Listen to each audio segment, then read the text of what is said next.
So, we are going to talk about expectations today. So, one of the things that's a sneaky little bugger that can cause a lot of people to not be able to heal or to be blocked in healing is the weight of expectations. Now, those expectations come in two basic forms. One is our own expectation of ourselves, right?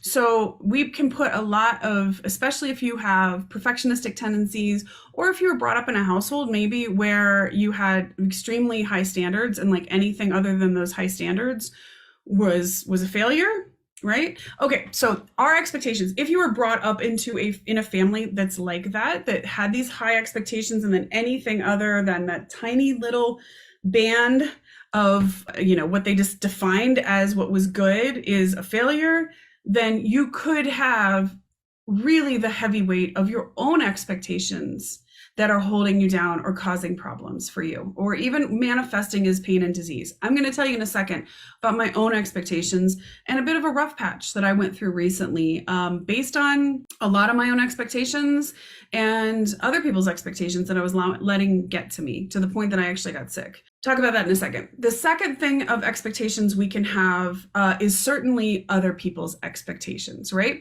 And so we live in this world and we have relationships with however many different kinds of people. We have, maybe parents and grandparents and aunts and uncles, and we have friends and spouses and partners and lovers and whatever else, you might have going on. And there's always this push and pull between other people's expectations and what we want for ourselves, right?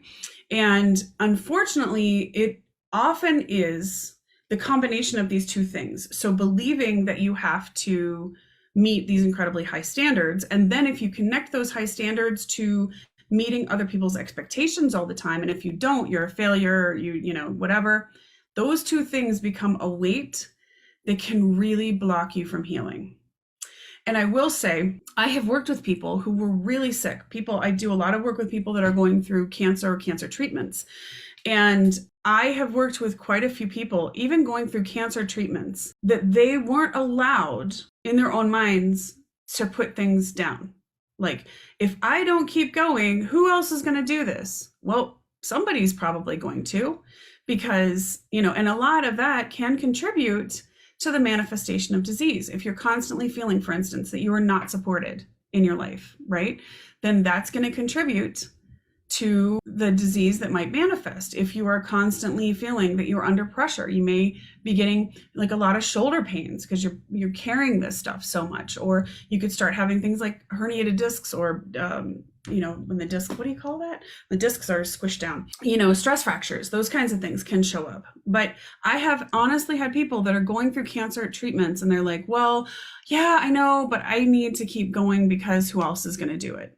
I will share with you, I have done this in my life. So I am teaching something that I have had to learn. I've had to learn it again recently. So this is, for those of us that I think have high expectations and high standards for ourselves, we can for sure have this be a cycle issue that, there are triggers that cause you to just kind of go back to a place where everyone else's needs are just more important than your own, and meeting them is the most important because you have this high expectation, right? So, I can tell you that, part of my story that I've shared before is that I ended up getting mononucleosis when I was about 25, 26-ish years old. And at the time, I was working for my dad's company, and I already have very high expectations of myself. Then working for my dad, I was trying to work even harder. I was literally working 100-hour weeks because we had a lot of things going on, including needing to move the business disengage the business from a partner business. And I was terrified that my dad was going to lose his whole business if we didn't disengage in the right way. And then I was trying to bring in so much more business so that we were, just financially extremely solvent. And I started getting sicker and sicker and more tired and more exhausted. And one day I went into the doctor and they tested me and I had mono. And I was married. I had no idea how I had mono. And the doctor told me to take 6 weeks off. And I should have taken 6 weeks off because he said your spleen could actually burst. Your spleen is 3 times the size it should be. And if you don't take a break, it could burst and that's it. You're going to be dead. And at the time, I took a half a day off because I was like, well, who else is going to handle all this stuff for my dad? Who's going to do it? And nobody was stepping up. Nobody else was stepping up. So the weight of those expectations ended up because I carried those expectations and made personal decisions about my health based on needing to live up to whatever the standard was that I had set, and not enabling or believing that other people were adults enough to pick up where I was, that I needed a break. I ended up, that's how I got chronic fatigue. That's how it turned into chronic fatigue. Now, in a way, that was a gift because it helped me, it put me on the path that I'm on now, where I researched all this stuff and came up with this discovery that became the flow method and the body language, and really put me on my own path that I am passionate about and helping people to manifest and to change their lives. But it was not a good decision, okay? I held on to those expectations. I carried those expectations, and I made decisions that were against my own healing and health because I refused to put myself in a position of healing. So I want to think, and I tell you that story because I want you to think about, are there times, are there places, are there people, are there things in your life that even though you know in your heart of hearts that you need to take better care of yourself, that you need to take a break, that you need to put some things down, that you're not putting them down? And I want you to think about that. Like, ponder that for a second. What does that look like? Where does that happen in your life? So my first thing that I want you to do, and this can really be difficult because if you've been caught in a pattern of always meeting everyone else's expectations all the time, if you're an empath, this is a very common pattern because we can feel everybody else's needs. And so then we just go into solution mode all the time. Even as a mom, I catch myself all the time because like one of the main things in my life is to be the best mom to this spectacular, amazing little girl. And that is a big expectation. And sometimes, I will have to think, I can't necessarily drop everything and fix I shouldn't even fix things for her like that. She is self-reliant. She's very independent, but also there are things that come up, right? And sometimes there's that push and pull. So we can have those roles in so many different ways in our life, whether it's our job. You might have a job where there's so many expectations on you. People are going through layoffs. So I'm seeing a lot more clients that are under like a great deal of stress because maybe they're in technology and there's a layoff. And that can be a really big issue and a really big deal. And so those expectations can start to drive us in a way where we aren't listening to the wisdom of our own bodies anymore. And that's causing all kinds of stress related and other diseases to manifest, and also blocks us from healing. Just as I was talking about before, if I'd actually taken the 6 weeks off and taken care of myself, it's pretty unlikely I would have gotten chronic fatigue. I got the chronic fatigue because I was still trying to carry everything and I was being pulled apart at the seams. And eventually you're going to break. Like I kept telling the doctors, my circuits are blown. And that's what happened, right? So the first thing I want you to do is the first step, even if you're super stressed, take a moment. We've got the weekend this weekend, take a break, take an hour, go to a coffee house, go to the library, go someplace, go out in nature with a little notebook, get yourself out of your normal routine, get yourself away for a little bit. Everyone will survive without you for 1 hour. Go somewhere, sit down, and actually bring your awareness to whose expectations are you carrying? What right now do you feel that you can't put down? I just worked with a client yesterday. It's like, she can't put it down, can't put it down, can't put it down. And it's like, well, and she's got a bunch of stuff manifesting for her. And it's like, if we can't put it down, it's going to be inherently, you're going to keep having the issue pop up. You're going to keep being in that place of being kind of stuck. So I want you to think about, what are the things that you feel that you can't put down? I mean, I've literally had cancer patients that are like, well, I can't put it down. And like, they're the day or two after chemo.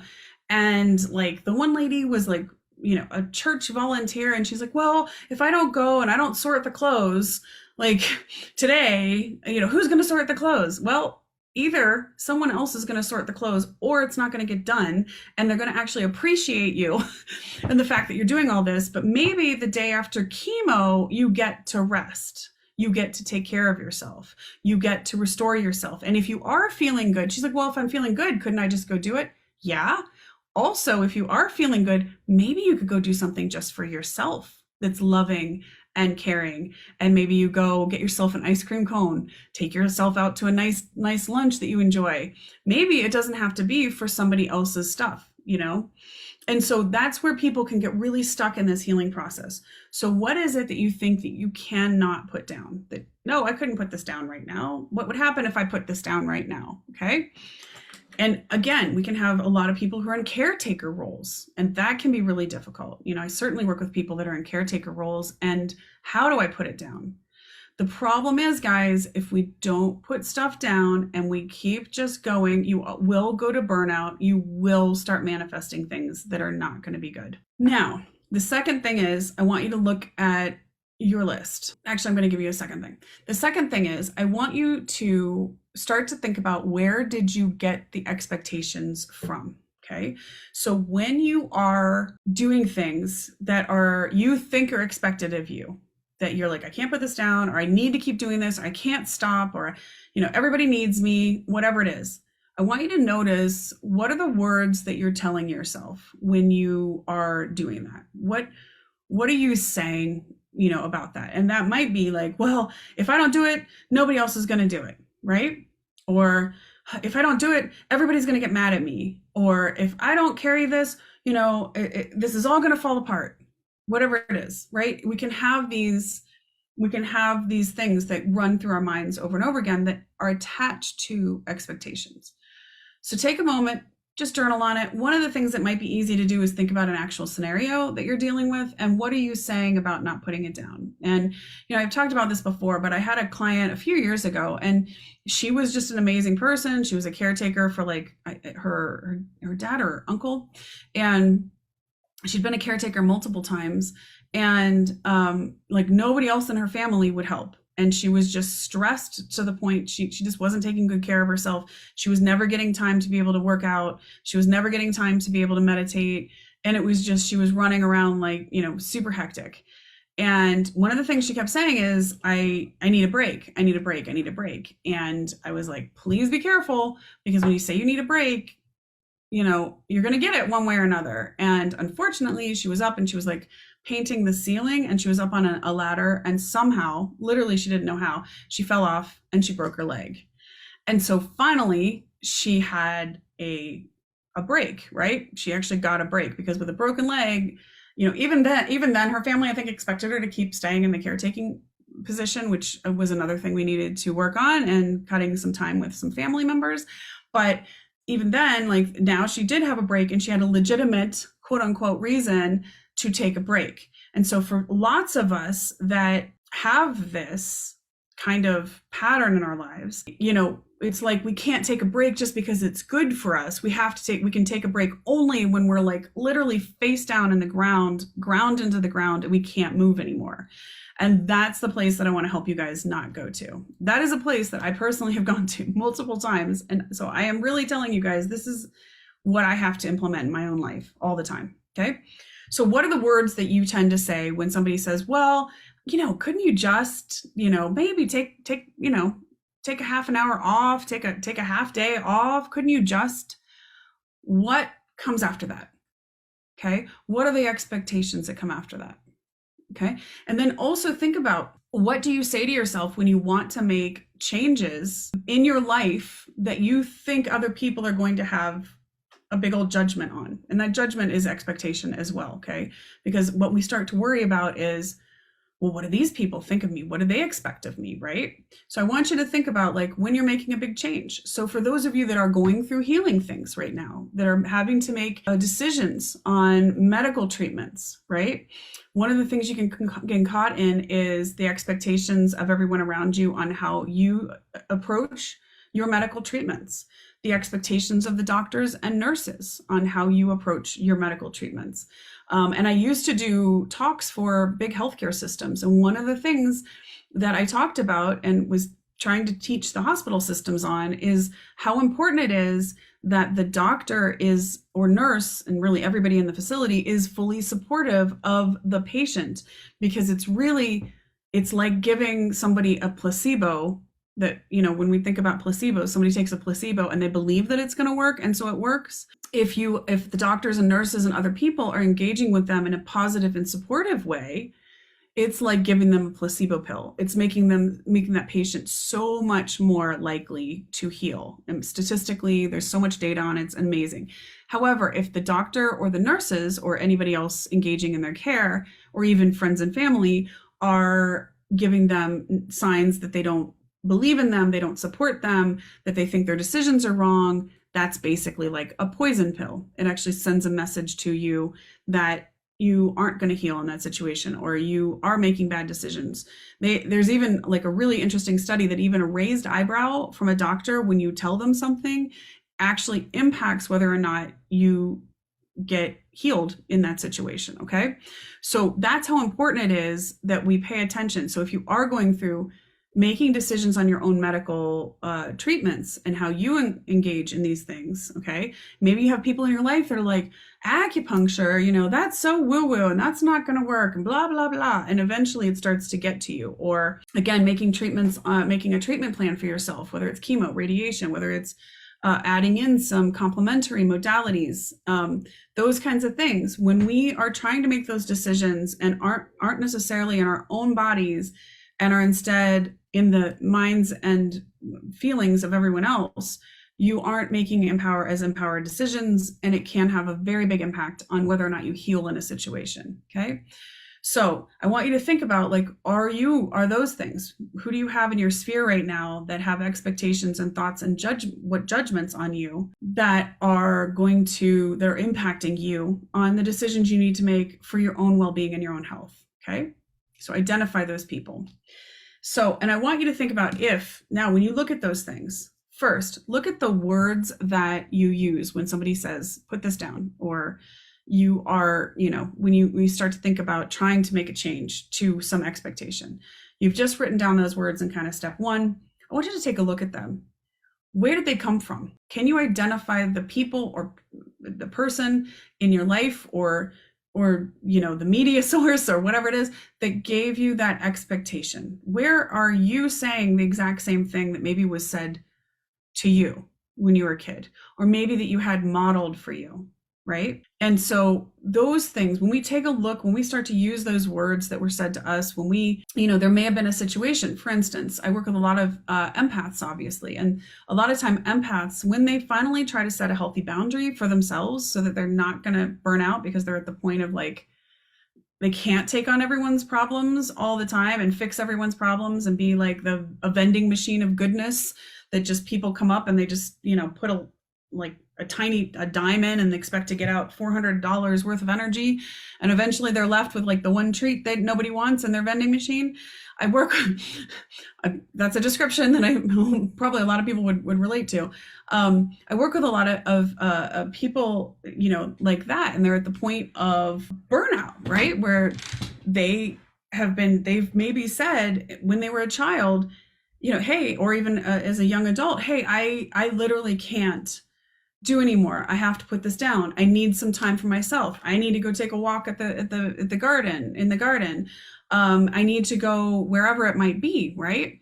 And the problem is that what oftentimes happens is the people that are getting stuff out of their vending machine of goodness is they are really upset that the vending machine wants to leave and needs some space and needs some time and might actually need some treats for themselves. And they start getting called things like, you're being selfish if you take time for yourself. Oh, you're vain. Oh, you don't care. Oh, that's a good one, man. Oh my goodness. I think any empath has had that thrown at them when pick one, when you set a boundary of like, oh, I guess you don't really care, right? And no, you care too much at the end of the day is what's happening, is you care too much. And there are other people who have to be able to be adults and somewhat solve their own problems, right? So when we look at those things, sometimes those words that you use right now to say, oh, I can't put this down, are actually the words that were said to you when you tried to set a healthy boundary for yourself to take care of yourself before you completely burn out, okay? I want you just to become aware of where those come from. And then I want you to think about, once you take a look at that, I want you to think about what are some decisions right now that you could make, that you want to make, that you need to make, that you feel like it's very important for you to make, What are some decisions you could do right now that are going to be for your good, that are going to be healing for you? If you think about, I want you to think about things you can do right now that in your heart and soul, when you think about them, and don't think about what you have to do to get there, just if you can think about them and think about what does that feel in my body, and if it feels uplifting, if it feels releasing, if it feels relaxing, if it feels healing, then that's something that you know that's going to be important for you. And don't get stressed. I'm not telling you have to do it the second. I'm just saying, let's look at it. Okay? Let's just take a look at it. And what do those things look like? Okay? And a lot of times it is going to be things about putting things down, making more space for self-care. And I'm not talking about rescue care. Like, that's something that honestly I have done a lot of my life, is what I would actually call rescue care. And it's what we actually for a long time have called self-care.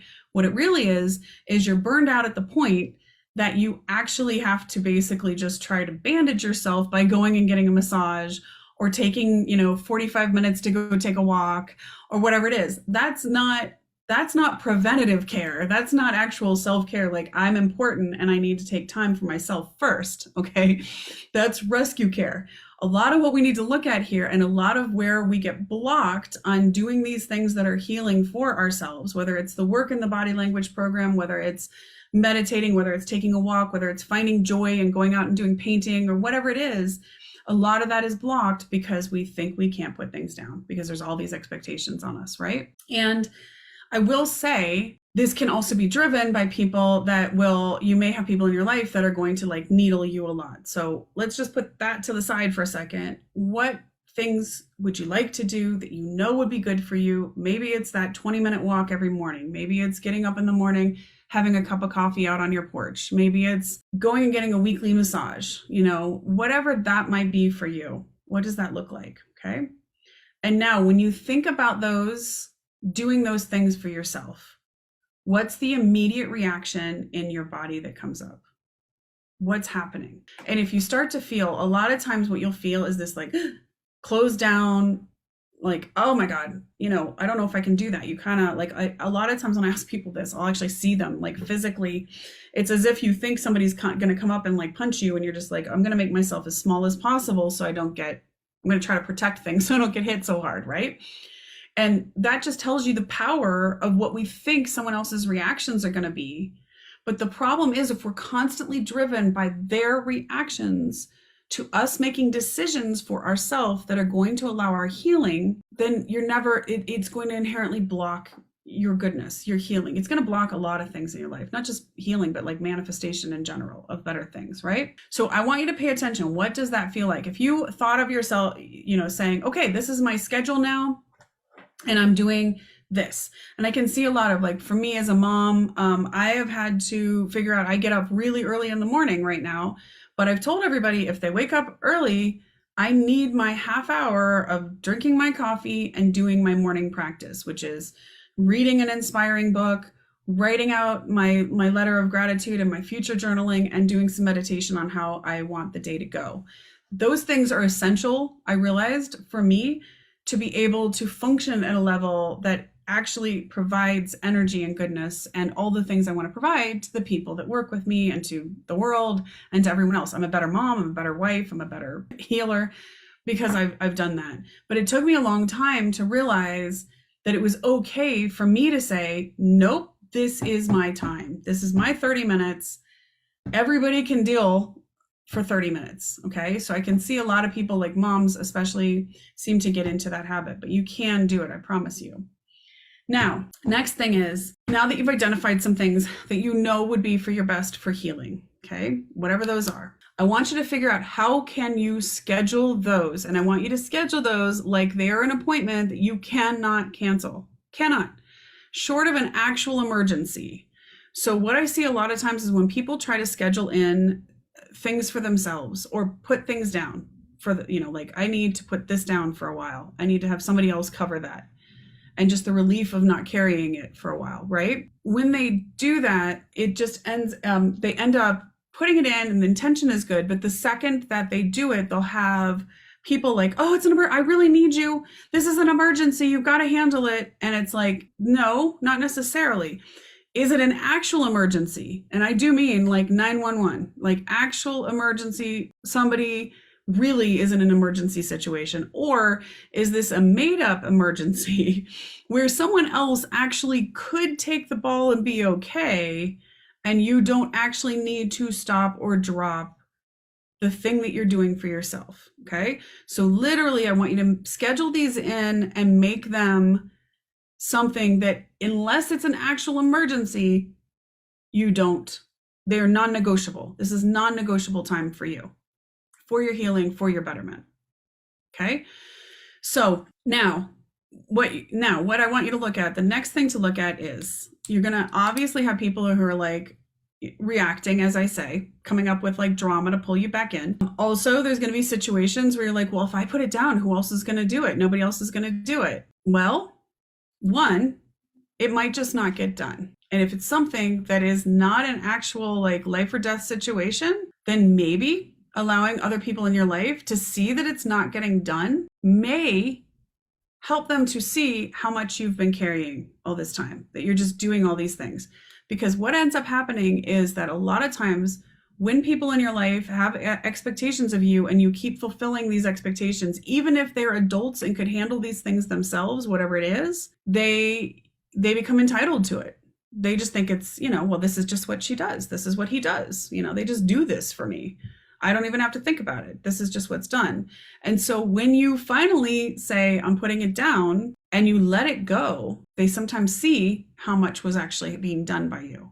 The second thing is, you can come up with a plan of handing it off to someone else, handing whatever this off to someone else. So let's say you're in a job and you have too much work. Work just keeps being dumped on you more and more and more. You absolutely can go and set a healthy boundary of, hey, I am working X amount of hours a day. I need help on these things. And if I don't get help on these things, they are not going to get done. What would you suggest that I do? And sticking with it. Now, this is going to take, again, a sense of self and a sense of that you have the right to be able to speak up for yourself. So if this is something that tends to be really hard for you, in the body language course, there's also some really good meditations and practices that are like the shielding practices. And those are really helpful to do before you go and do this. There's also a really good meditation called Manifest, and that Manifest meditation can allow you to imagine yourself moving forward with a lot less burden on you. Okay. So those are kind of the steps I wanted to take you guys through today to implement. I want you to find ways to schedule these things into your schedule. And then I want you to bring awareness as you move through your day, right? To when you set up and say, no, I'm putting these things down. I have a right to put these things down. I don't have to go to death's door before I actually can put these things down. I want you to think through, pay attention to whose voices are in your mind. If you're having where you have a lot of perfectionistic tendencies, you're having a lot of difficulty with that, take a look at Station 3 in the Flow Method book.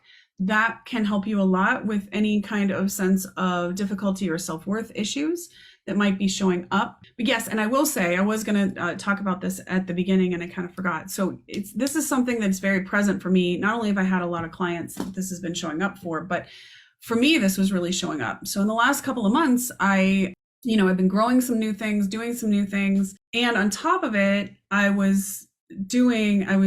also have been doing Taekwondo, right? In fact, you can see my awards and my little Taekwondo chick back there. And I love Taekwondo in a lot of ways. I really do. But I got asked to be on their competition team, which is like, there's not a lot of adults on the competition team. So, and I've won a lot of competitions, which is cool. Because of that, I accepted the competition team spot, but I was then training to the point of falling on my face three times a week. Plus on Saturdays, it's like a 4-hour, unbelievable, like just, you can't even imagine the training going on. There's times when the instructor actually says, if you need to throw up, walk outside. That's how bad it is. There's a part of me that likes that. I like pushing my own limits and seeing what I can do, right? And that's okay. However, I was doing that plus working on my business, plus having clients, plus increasing the number of practitioner certification students that I have, plus a lot of other things. And after each Taekwondo, I wasn't sleeping well. I just don't, I'm hyped up and I can't sleep well. And so I was getting no rest. I was like chronically sleep deprived. On top of it, my sweet little daughter was the school we had so carefully picked for her wasn't ending up as great as we had hoped it was going to be, and she was having a lot of issues that I was having to kind of manage and talk to her teachers a lot more than I've ever had to talk to teachers in my life, not because she was doing anything wrong, but because that school was not a good match, and she was kind of dealing with some mean girls in first grade, believe it or not. So there was that stress of trying to deal with that, and of course, all of that. And I got to the point that I was getting such bad asthma. I thought it was exercise-induced asthma, but I literally couldn't breathe. And when I started looking at it, I was like, okay, I'm literally not giving myself any space. Every time I turn around, I wasn't taking care of myself. I'm just going to be blunt. I was not taking care of myself. So I'm going to let you know that even I do this after all these years of doing this. This can definitely be a pattern for anybody, and it can be hard, especially when you're a person who's both a high achieving person with big goals and a person who genuinely is passionate about their work and wants to do the best for everyone at all times. And part of that is like not holding healthy boundaries, right? Not being able to do all those things. So I was honestly to the point that I finally, and this is saying a lot, I actually went to urgent care because I was like, I'm just not breathing right. And I don't know if it's like, we had wildfire smoke coming at, and maybe that was it. But realistically, energetically, I knew I was literally letting everything sit upon me and I wasn't giving myself space. And when I went to the doctor, she was like, oh yeah, there's something wrong with your left lung. And we did an x-ray and she was listening to it. And she's like, part of your left lung is like, it basically could have collapsed, essentially. It didn't, but it could have. And that was the wake up call I needed. That, every time I turned around, we had another Taekwondo competition and everybody expected me to win, that I was just going to get, all nines or nines and eights and win the thing. But every time I turned around, it was like I was trying to work harder on getting better at this. And then I'm in sparring and, you can get kicked in the head, which is a little startling for a very gentle person like me. And so there was a lot, like, I was like, well, I can't just put down the competition team. I agreed to be on it. And I finally, you guys, had to confront about a month ago, I had to make decisions, big decisions that were, I walked away from Taekwondo for a while. I haven't been back I just told him I needed a health break. And it was very, very hard because we had world competition the weekend that I made, the weekend that I made the decision. So I didn't go to world and I was supposed to be defending my world title. But you see people like Simone Biles, right? You see people like I can't think of the name. There's the tennis star where she was like, mentally and emotionally, I am not able to compete right now. I need to take a break. And doing so immediately, in fact, once we flew over to France and I had taken care of as much as I could take care of on my business. Again, running the business, I sometimes feel like I can't put anything down. And did I miss some things when I was in Paris? I did. I did not intend to. I thought I had everything covered, but I did. And however, I got over to Paris and suddenly, I have my little watch and I was sleeping through the night, which I hadn't done for months. I finally was like, you know what? I realized that when we take the courageous choice and we start to put things down and we realize the weight of other people's expectations, it can impact you to the point that you're getting asthma, that you're not breathing right, that you're getting sinus infections. Those are two that are very common to show up when we really have a lot of stuck energy sitting upon us. When we do that, it clears up almost immediately. And now my lungs are completely fine. The second I got over there, I never needed, like, they'd given me an asthma inhaler just to try to, because the bronchi, whatever, inside my lungs were very inflamed, which, why were they inflamed? They were inflamed because actually inside myself, I think, when you don't put things down, we're turning a lot of energy of almost self-hatred. Like we're that lack of care is like, I don't care about myself as much as I care about living up to these other people's expectations. And that's when you get real sick, guys. So please learn from my example, make the tough decisions right now, put the things down. The relief you will feel. Yeah, it may be bumpy for a little while. And yes, I have had some things where people are like, I can't believe you didn't go, blah, blah, blah. Okay, well, and it may take you a couple weeks to like finally start breathing. Like, it's okay. I can put these things down. It's going to be okay. But once you get through it, I promise you, you're going to get to the other side. You're going to be able to be healthier. You're going to be able to be open to healing. You're going to be able to be open to shifting things in your life and manifesting things in a really powerful way. So that's my message for you today. I hope everybody has an absolutely beautiful day. Let me know, as usual. Go in the group. If you have questions, post in there. You'll get some more information coming up about starting the live on September 22nd. Also, I think it's next Tuesday, I have some open office hours. So if you have some translation issues that you need some help with, there's those 20-minute sessions that you can grab. So let me know on that as well. Until next time, have a wonderful, beautiful day. And please put these in place so that you can heal. Talk to you soon. Bye.